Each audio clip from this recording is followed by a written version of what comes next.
John Airy here with AintItCool.com, coming to you from the Alamo Drafthouse here in Austin, Texas. Just got a sneak peek of Hit and Run with Dax Shepard and Kristen Bell. They're both in attendance, and I had a chance to catch up with them after the show.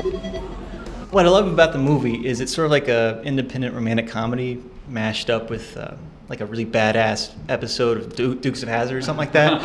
Tell me about some of the influences you're using.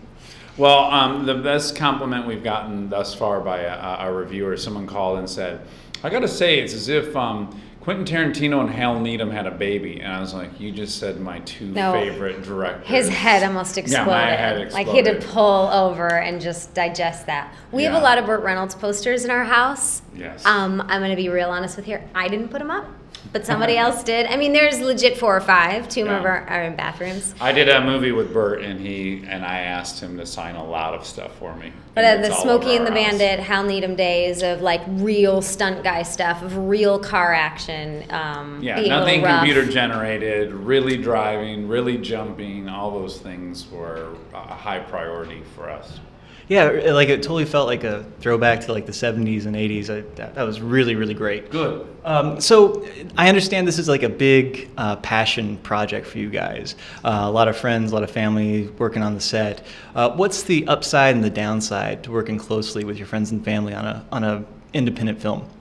The upside is that usually people will want to work harder for you because you have a common goal and it's really nice and they want to support you. And the downside is that if one of your family members decides to throw in the towel, you can't really yell at them. You can't be their boss all of a sudden.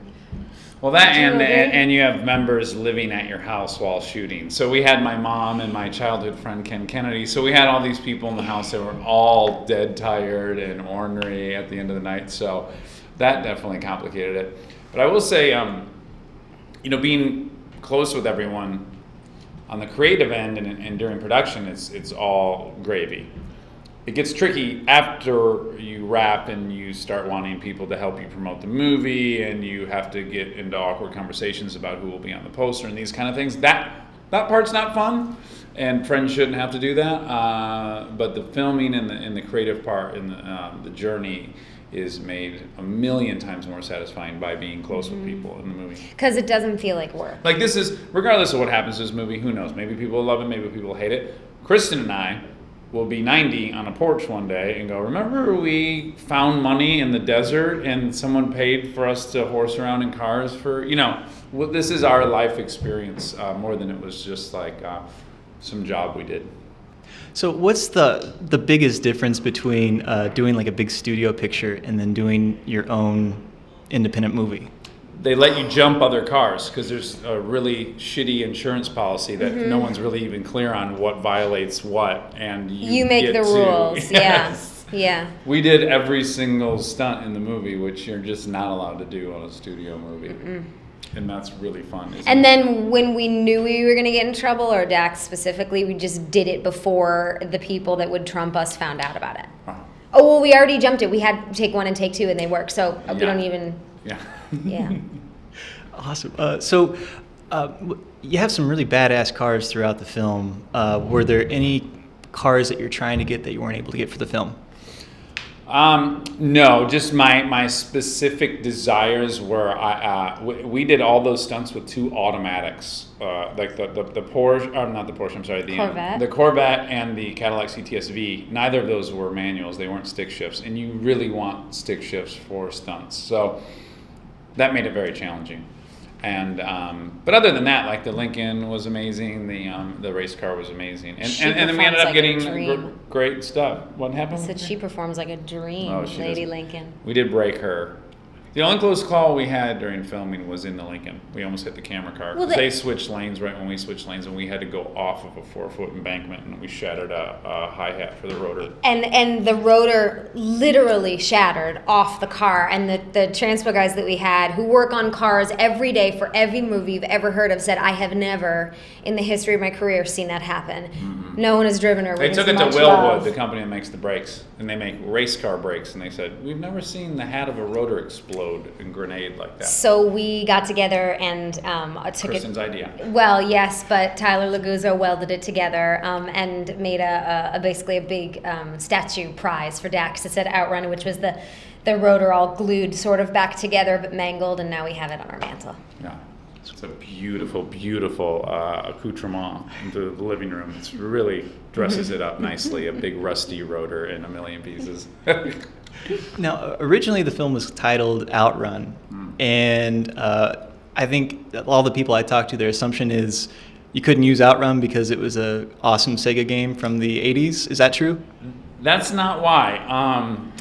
It's not as good of a title. I'm not a good title maker. I think I write well, but titles aren't my strong suit. And the studio actually suggested Hit and Run, and we were like, ooh, we love that. So listen, let's also be really honest. Well, first of all, the studio tests thing, they have like calculators and mathematical equations. They changed one letter, 2 letters, excuse me. I just learned to read. You are right. They changed 2 letters. Give me a break. You didn't reinvent the wheel. You know what I mean? It's just, I think Outrun sounded great, but in actuality, to prove that this was, just because it's us being romantic in certain scenes, it's really not a soft movie. There's a lot of action and there's a lot of perverted, weird shit that happens. They wanted, rather than it just to be Outrun, to be Hit and Run. Just, it's a little stronger of a title, but it's, to me, it's not that much. A little more provocative. Oh yeah. One of the things I also liked about the movie is you didn't really stray into like cliche territory. Like, this is a very fresh voice, I thought, that you're writing with. What are some of the worst cliches that you're seeing right now in some of the scripts you guys are looking at? I've got tons of answers. Would you want to fire? No. The one thing I'll just say that I was committed to avoiding is anytime you have a movie with a guy and a girl, you start the movie and they're together. We know they're gonna break up. I did not want to make a speech to her that won her back over, made her forget all the bad things I did.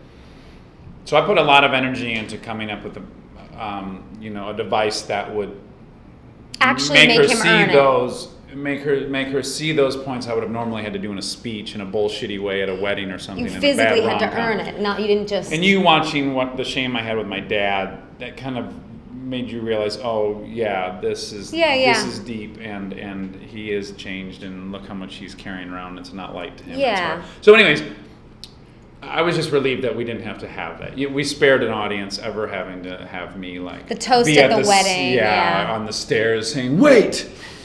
But I didn't tell you this, so that didn't happen. And I think we avoided a lot of cliches, as you say. I'm glad you noticed that, because we were very conscious of that. Look, we like to think we're pretty objectively self-aware, and this could be a very bad pairing if we were even the least bit Mickey Mouse about it. And so we really didn't want to do that. Yeah. Nor are we really that couple. So.